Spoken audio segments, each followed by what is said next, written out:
Bonjour, donc cette vidéo concerne encore les dissolutions et précipitations. Nous parlerons aujourd'hui du quotient de réaction et des conditions de précipitation. Nous serons amenés à avoir ou à revoir le calcul qui permet d'aboutir à la concentration d'une espèce chimique suite à un mélange. C'est bien la vidéo numéro 2 de ce chapitre, puisque vous avez dû voir auparavant la vidéo numéro 1, qui était une vidéo d'introduction. Vous devez également connaître tout sur le produit de solubilité. Donc je vous ai rappelé un lien ici, qui concerne donc la constante de solubilité. Donc voilà. Le quotient de réaction, qu'est-ce que c'est? Donc on va reprendre ici, l'équation qui modélise la dissolution non totale d'un composé ionique solide. Donc à ce moment-là, le solide est en équilibre avec sa solution, la solution est saturée. Pour caractériser cet équilibre, je fais appel au Ks qui se calcule de cette manière-là. On prend dans cette formule-là la concentration du cation et de l'anion lorsqu'ils sont arrivés à saturation, lorsqu'on est dans une solution saturée. Voilà, donc c'est comme ça que je calcule le Ks. Maintenant, imaginons que j'effectue le même calcul, mais en choisissant des concentrations qui ne correspondent pas aux concentrations d'une solution saturée, ou alors je fais le calcul avec des concentrations et je ne sais pas que ce sont celles de la saturation. D'accord? Je ne sais pas que ce sont les solubilités. Je ne sais pas que j'ai atteint l'équilibre. Dans ce cas-là, quand je n'ai pas d'informations sur les concentrations que j'utilise, on ne peut pas dire que ce résultat aboutira au Ks. On dit qu'on va calculer ce qu'on appelle un quotient de réaction. Alors le petit t, la plupart du temps, on ne le met pas. C'est plus simple et c'est plus léger comme ceci. Donc voilà comment je calcule le quotient de réaction. Par exemple, deux exemples ici de dissolution avec un équilibre ici éventuel. Si je veux calculer le Ks, voilà comment je dois m'y prendre. Donc j'écris la formule en n'oubliant pas EQ pour dire que je suis arrivé à la solution saturée et donc ces concentrations se calculent à partir de la solubilité. Voilà. Et puis si je ne mets pas le EQ à l'équilibre, ça veut dire que je ne sais pas a priori que je suis arrivé à l'équilibre, je n'ai pas forcément atteint la saturation et dans ce cas-là, le calcul me mènera au quotient de réaction. Et pareil pour ici. Alors, un bilan de cette première partie, on comprend bien ce que c'est que le QR et le KS. Donc le QR, c'est le quotient de réaction que l'on calcule lors d'un état qui n'est pas l'état d'équilibre. Alors, un exemple ici qui sera approfondi un peu plus tard dans la vidéo est le Ks qui est le produit de solubilité et lui, on le calcule bien avec des concentrations qui sont celles au moment où effectivement il y a bien équilibre. L'équilibre est atteint entre le solide et la solution. Donc les deux coexistent dans la solution. Je rappelle l'équation sur laquelle vous devez travailler, donc dans le sens de la dissolution, vous pensez bien à mettre la double flèche qui précise l'équilibre. Et puis là, je vous ai rappelé la formule du Ks et la nouveauté, c'est le QR. On met ceci en application dans un premier exercice, numéro 1. Donc, on a 50 ml de solution qui contiennent 4,10-5 mol d'ion calcium et 8,10-5 mol d'ion hydroxyde. Donc, on vient de mélanger ces deux ions dans 50 ml de solution. On vous donne les quantités de matière des ions qu'on a introduits et on vous demande d'exprimer le quotient de réaction, puis de le calculer. Alors, vous réfléchissez, vous faites évidemment pause pendant votre réflexion et vous reprenez la vidéo après. Alors, exprimer le quotient de réaction. Donc, pour ceci, avant toute chose, j'écris l'équation sur laquelle je vais travailler.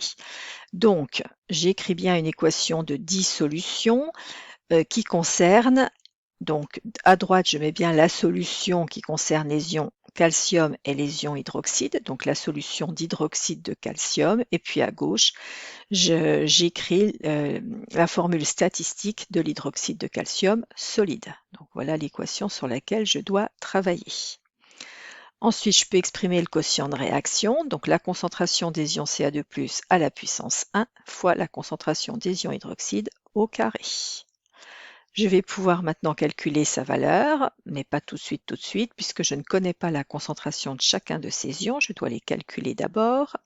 La concentration en ion Ca2+, c'est la quantité de matière de Ca2+, qu'il y a dans la solution sur le volume de la solution, ce qui me fait 8-10-4 mol par litre. La concentration des ions hydroxydes se calcule de la même manière et je trouve un 6-10-3 mol par litre. Maintenant que j'ai mes valeurs de concentration, je peux faire l'application numérique et je trouve de 1-10-9.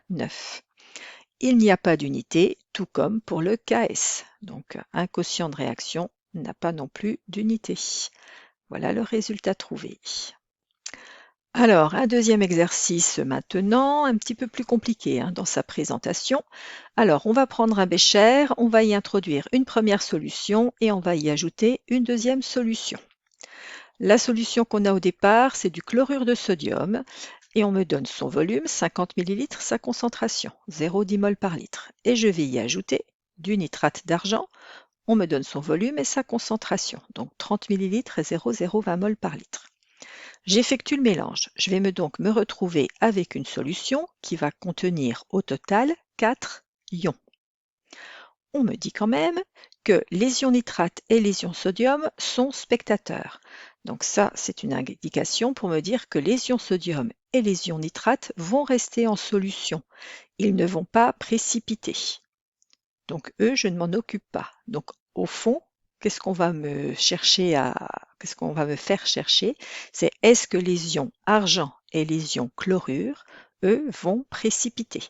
Donc ça va être la finalité de l'exercice. Avant de répondre à cette question, on va d'abord me demander de calculer la concentration des ions chlorure et la concentration des ions argent au moment où le mélange est réalisé. Alors attention, la réponse à ne pas donner, c'est de dire que les ions argent sont à 0,020 mol par litre et les ions chlorure sont à 0,10 mol par litre. Ils le sont dans leur flacon d'origine. Une fois que le mélange est fait, les volumes changent. Donc ils étaient bien à 0,020 mol par litre dans les 30 millilitres que l'on va introduire, mais une fois que j'ai fait le mélange, le volume de la solution ne sera plus de 30 millilitres, va changer, et du coup les concentrations sont aussi modifiées. C'est comme si on faisait une dilution. Les concentrations vont diminuer puisque je vais augmenter le volume de la solution. Et après, on me demande de calculer le quotient de réaction. Je vous laisse réfléchir, méditer à tout ça, et puis vous reprenez lorsque vous avez une solution. Donc, la première question. Je vais commencer par calculer la concentration des ions chlorure. C'est la quantité d'ions chlorure qu'il y a dans mon mélange sur le volume de la solution au total. Donc au départ, je mets 30 ml avec 50 ml. Le volume de solution, une fois le mélange opéré, sera de 80 ml. Alors ensuite, les quantités de matière en ions chlorure. Donc dans le mélange, tous les ions chlorure proviennent de cette solution. Il n'y en a pas ici. Donc tous les ions chlorure qui seront dans la solution viennent de là.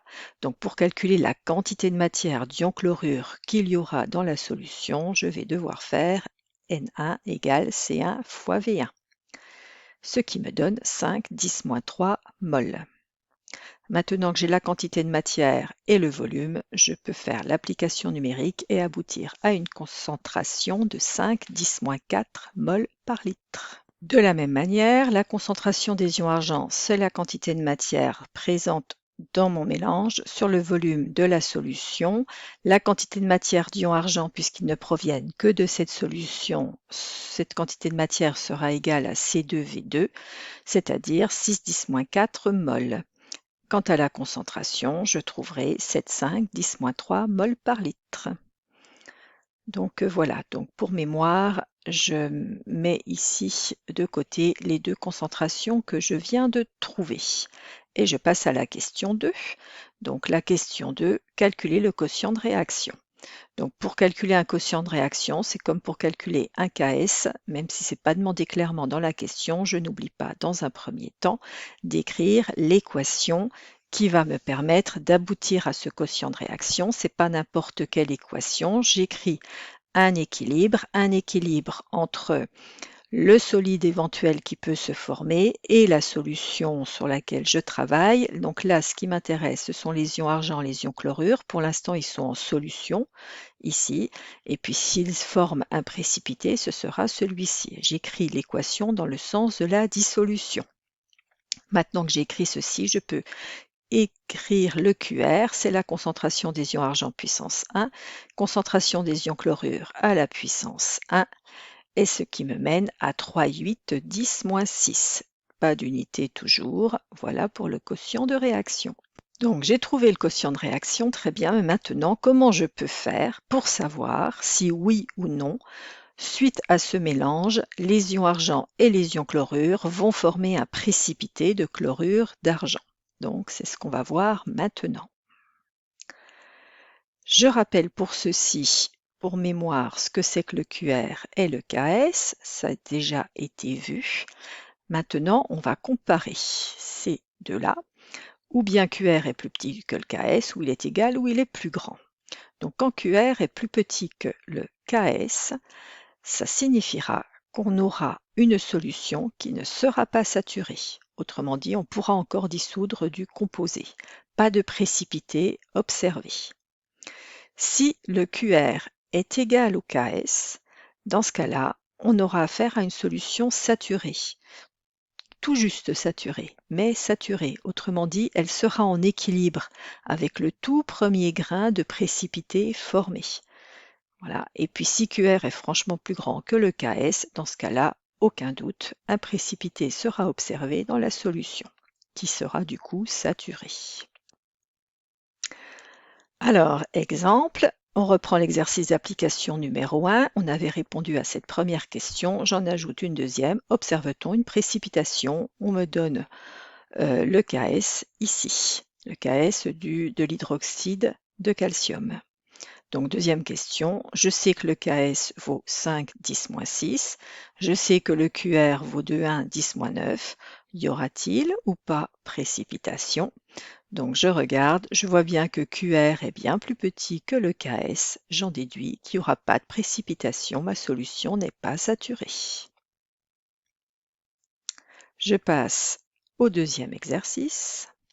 Donc, on reprend l'exercice précédent. Voilà les deux premières questions auxquelles j'ai déjà répondu. Et je vais rajouter une troisième question. Y a-t-il ou pas précipitation? Et on me donne le KS de AgCl. Donc, vous faites pause, vous réfléchissez et vous reprenez. Donc, pour la deuxième question, le KS vaut 1, 6, 10, moins 10. C'est noté ici. Le QR est de 3, 8, 10, moins 6. Je remarque que le QR est cette fois-ci plus grand que le KS. Je m'attends donc à ce qu'il y ait précipitation. Donc, il y aura apparition de AgCl. Autrement dit, écrire l'équation pour modéliser ce qui se passe dans le mélange comme c'est écrit ici, est-ce que ce sera juste? Non. Ce n'est donc pas cette équation dans le sens de la dissolution qu'il faudra écrire, vu qu'il y aura précipitation, mais l'équation qui est ici. J'ai deux ions ici en solution qui vont se rencontrer pour former AgCl, qui est un composé ionique solide, qui est donc un précipité. Donc c'est comme ceci qu'il faudrait écrire l'équation qui modélise ce qui se passe dans le bécher. Alors, un bilan de la deuxième partie, donc, voilà, vous pouvez recopier. Et si je fais le bilan total global de la vidéo, le voilà. Eh bien, la vidéo est terminée. Un dernier petit rappel toutefois, pour bien assimiler et mémoriser sur le long terme, pour que ce qui est compris devienne un acquis, il est nécessaire de voir, revoir, faire et refaire. À très bientôt.